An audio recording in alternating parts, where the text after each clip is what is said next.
Alright, so this is the small tutorial on how to generate JavaScript code from your TypeScript.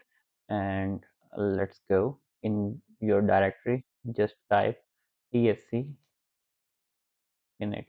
Alright, so now you have tsconfig file, and let's create, let's see what's our error. Nothing that needs some supervision. Let's create index.ts file. Sorry, index.ts file. Alright. So let's say I write console.log and hello from TypeScript. Alright. So if I want to generate an index.js file, what I'm going to do is just write tsc, and index.js file will be generated like this. Now you don't find any like difference in between because there's literally nothing we can change about it. Both console log are same in this. Alright, so if I say let str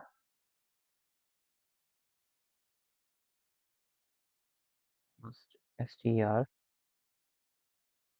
what TypeScript is saying that we should declare a type, okay, and it must be initialized. All right, so let's say I add string here and str hello world. In the ts config we have like we are not using strict like this.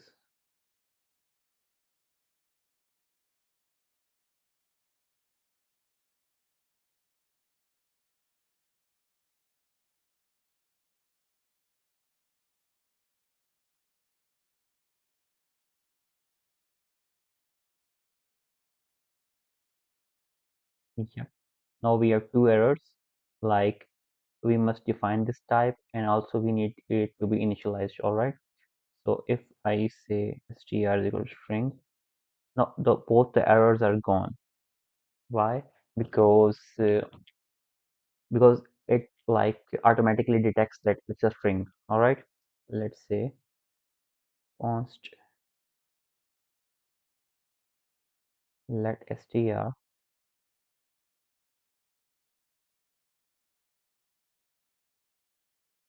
string. All right, so str is equal to 44. Now number can't be assigned to str as it is a string. All right, so but in JavaScript you can do it. You can do anything in JavaScript. Console.log, let's say I making a string and str. All right, now what I'm going to do is I'm going to generate JavaScript code for this file. Let's see. Now we didn't have to like explain a type to it, and it just generated as a normal code. So why we use TypeScript? It's easy. Not sorry, it's not easy, but for large scale applications, it's important so that you know that what type are you going to assign to variable, because for sometimes in large projects, more than one developers are working on it, and it may be confusing for one developer to identify that what's the return type and what's like the general type of that certain variable and what to expect from an API, etc. So later on we will discuss about everything like interface or types and functions, how we use functions in TypeScript, etc. And to like fully grasp the concept of TypeScript. Thank you.